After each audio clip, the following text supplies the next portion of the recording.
यानी प्राण क्रिया से क्रियावान होते हैं, अथवा यहाँ अध्यात्म संबंधी प्रकरण होने से यह समझना चाहिए कि देव अर्थात इंद्रियां प्राणों के पीछे प्राणन करती यानी मुख्य प्राणी की अनुगामिनी होकर चेष्टा करती है, तथा जो भी मनुष्य और पशु आदि हैं वे प्राणन क्रिया से ही चेष्टावान होते हैं।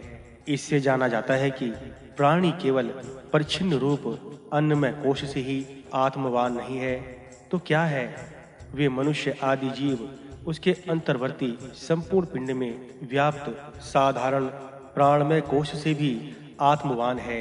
इस प्रकार पूर्व कोश में व्यापक मनोमय से लेकर आनंदमय कोश पर्यंत आकाश आदि भूतों से होने वाले अविद्याकृत कोशों से संपूर्ण प्राणी आत्मवान है।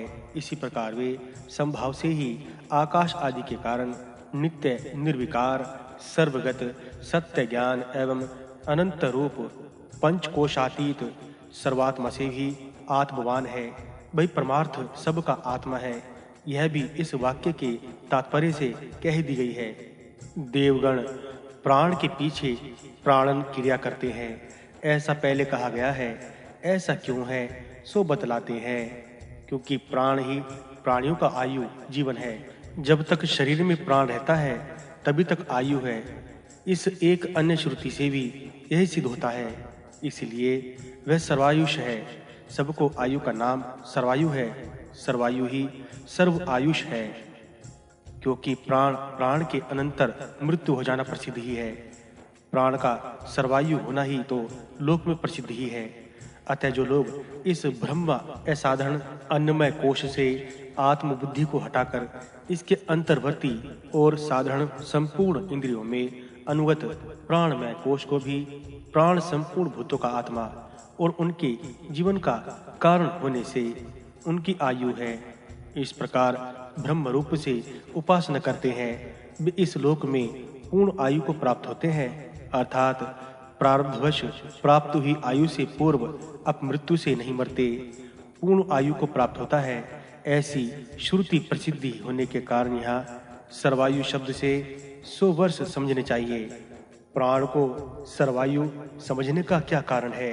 क्योंकि प्राण ही प्राणियों की आयु है, इसलिए वह सर्वायुष कहा जाता है। जो व्यक्ति जैसे गुणों वाले ब्रह्म की उपासना करते हैं वह उसी प्रकार के गुण का भागी होता है। इस प्रकार विद्या के फल की प्राप्ति के इस हेतु को प्रदर्शित करने के लिए प्राणो ही भूतनामयो इत्यादि वाक्य की पुनरुक्ति की गई है।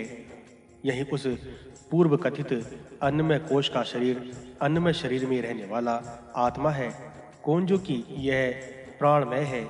तस्माद्वा एतस्मा इत्यादि शेष पदों का अर्थ पहले कह चुकी हैं। दूसरा अंतर आत्मा मनोमय है। संकल्प विकल्प आत्मक अंतकरण का नाम मन है। जो तदुप्र हो उसे मनोमय कहते हैं। जिसे अनुरूप होने के कारण अन्नमय कहा गया है, वह इस प्राणमय का अंतर्वर्ती आत्मा है। उसका यजु ही सर है, जिनमें अक्षरों का कोई नियम नहीं है। ऐसे पदों में समाप्त होने वाले मंत्र विशेष का नाम यजु है। उस जाति के मंत्रों का वाचक यजु शब्द है। यजु शब्द उस प्रधानता के कारण सर कहा गया है। याग आदि में सन्निपत्य उपकारक होने के कारण यजु मंत्र की प्रधानता है, क्योंकि स्वाहा आदि के द्वारा यजुर मंत्र से ही हवि दी जाती है। अथवा इन सब प्रसंगों से आदि की कल्पना श्रुति वाक्य से समझनी चाहिए। अक्षरों के उच्चारण के स्थान आंतरिक प्रयत्न जिससे उत्पन्न हुआ, नाद उदात आदि तथा स्वर अकार आदि वर्ण उनसे रचे हुए पद और पदों के समूह रूप वाक्य से संबंध रखने वाली तथा उनके संकल्प और भाव से युक्त हो जो श्रवण आदि इंद्रियों के द्वारा उत्पन्न होने वाली यजु संकेत विशिष्ट मन की वृत्ति है, वही यजु कही जाती है। इसी प्रकार रंक और ऐसे ही साम को भी समझना चाहिए। इसी प्रकार मंत्रों के मनोवृत्ति रूप होने पर ही उस वृत्ति का आवर्तन करने से उनका मानसिक जप किया जाना ठीक है। अन्यथा घाटी के समान मन के विशेष न होने के कारण तो मंत्रों की आवृत्ति भी नहीं की जा सकती और उस अवस्था में मानसिक जप होना संभव ही नहीं था। किंतु मंत्रों की आवृत्ति का तो बहुत से कर्मों में विधान किया गया ही है। इससे उसकी असंभावना तो सिद्ध हो नहीं सकती। शंका, मंत्र के अक्षरों को विषय करने वाली स्मृति की आवृत्ति होने से मंत्र की भी आवृत्ति हो सकती है। यदि ऐसा माने तो समाधान नहीं, क्योंकि ऐसा मानने से जप का विधान करने वाली श्रुति का मुख्य अर्थ असंभव हो जाएगा। 3 बार प्रथम रंग की आवृत्ति करनी चाहिए और 3 बार अंतिम रंग का अन्वखान करना चाहिए तथा आवर्तन करें। इस प्रकार रंग की आवृत्ति के विषय में श्रुति की आज्ञा है। ऐसी अवस्था में मंत्र में रंग तो मन का विषय नहीं है। अतः मंत्र की आवृत्ति के स्थान में यदि केवल उसकी स्मृति का ही आवर्तन किया जाए तो 3 बार प्रथम रंग की आवृत्ति करनी चाहिए। इस श्रुति का मुख्य अर्थ छूट जाता है। अतः यह समझना चाहिए कि मनोवृत्ति रूप उपाधि से परिच्छिन्न मनोवृत्ति स्थिति जो अनादि अनंत आत्म चैतन्य यजु शब्दवाच्य आत्मविज्ञान है, वह यजुर्मंत्र है। इसी प्रकार वेदों की नित्यता भी सिद्ध हो सकती है। नहीं तो इंद्रियों के विषय होने पर तो रूप आदि के समान उनकी भी अनित्यता ही सिद्ध होगी और ऐसे होना ठीक नहीं है।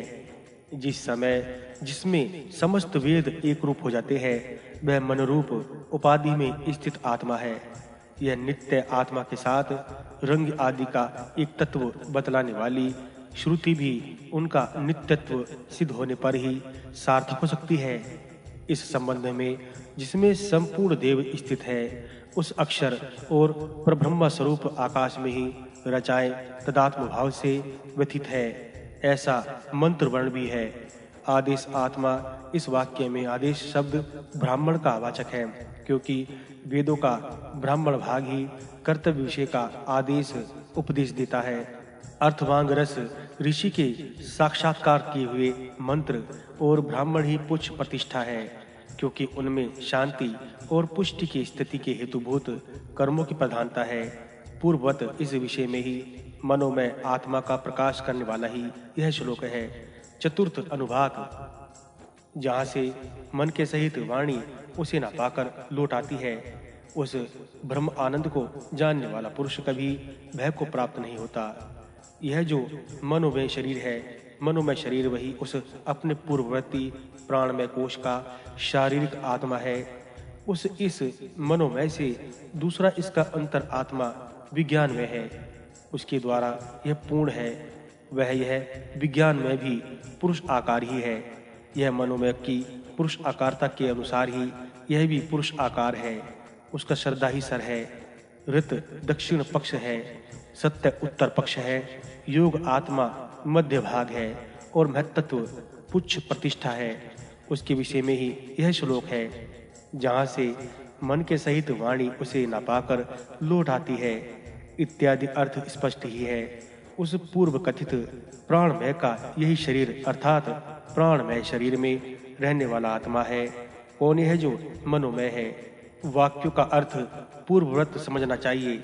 उस समय मनोमय से दूसरा इसका अंतर आत्मा विज्ञान में है, अर्थात मनोमय कोश के भीतर विज्ञान में कोश है। मनोमय कोश वेद रूप बतलाया गया था।